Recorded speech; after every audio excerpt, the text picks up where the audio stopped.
হাদির জানাজায় আমি তাকায় তাকায় দেখছি ডানে বামে কত মানুষ চোখের পানি ফেলায় কান্না করেছে। একটা মানুষের চোখের মধ্যে পানি খামখেয়ালি না। আপনারা মারতে মারতে পিটাইতে পিটাইতে অবস্থা খারাপ, এরপর আপনার চোখে পানি নাই। কেন চোখে পানি নাই? ভাই জানোস না, উল্টার হুমকি দিয়ে চলে আসে, আমার পাওয়ার জানো, আমার লাঠির পাওয়ার জানো, আমার বংশের পাওয়ার জানো। একটা পাড়ায় গেছিলেন, আপনারা দুইটা ধমক দিয়ে দিছিল অথবা লাঠি দিয়ে দুইটা বাড়ি মারলো, আপনি চোখের পানি ফেলায় কান্দেন নাই, উল্টারও ডাকান্বিত হয়ে চলে আসছেন আপনি বাড়ির মধ্যে প্রতিশোধের লেলিন শিখে লইয়া বাজারের মধ্যে আপনি নাইমা গেলেন ঝগড়া করার জন্য। আপনার চোখের মধ্যে বিন্দু মাত্র পরিমাণ পানিও নাই। এই বাবারা, কিন্তু হাদির জানাজার মধ্যে ডানে বামে মানুষ দাঁড়াইয়া চোখের পানি ফালায় ফালায় কেন কান্না করে? ওনার বড় ভাই জানাজা পড়াইছে, তাকবীরের আওয়াজ দিয়েছে, জানাজার প্রথম তাকবীর।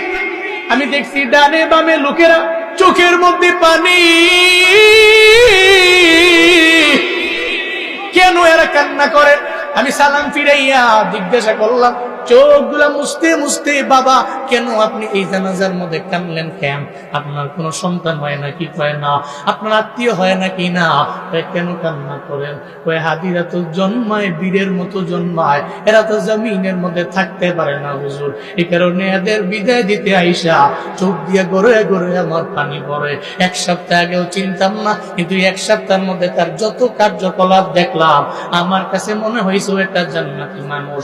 আবার লাখো লাখো জনতা এই সংসদ ভবনের মানিক মেহবিনুর মধ্যে দাঁড়াইয়া ওর জন্য যে দোয়া করলো, আমার কাছে মনে হয়েছে এই চোখের পানির বদৌলতে আল্লাহ যদি ওই হাদিরে মাফ করে দেয়, আল্লাহ তো আমারও তো তার উসিলায় মাফ করে দিতে পারে।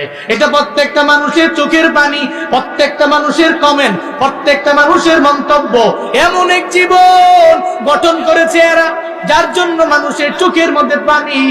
ও বাবারা, কেন নিজের জীবনটারে এমন ভাবে গঠন করলো হাদিরা? আল্লাহ পাক এদের মেহনত গুলো জমিনের মধ্যে কবুল করে নিয়েছে।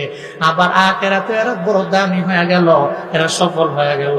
এই যত কিছু বললাম রে বাবা, ওনার জন্য এত কিছু বললাম, কিন্তু এরপরেও তো ওনার মার অন্তরটা তো পরিপূর্ণ ভাঙ্গা, ওনার মার দিলটা তো বড় ভাঙ্গা। আবার 8 মাসের যে সন্তান আছে, ওই সন্তান তো বড় হয়ে জীবনও কোনদিন বাবারে দেখবে না।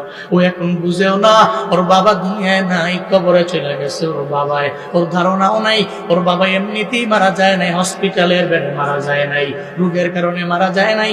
কেন মারা গেল? আমার বাবা মরতো না, কিন্তু শাহাদাতের মরণ আমার বাবার নসিব হয়ে গেছে। একদিন জুমার নামাজের পরে আমার বাবায় রিক্সা দিয়ে যাই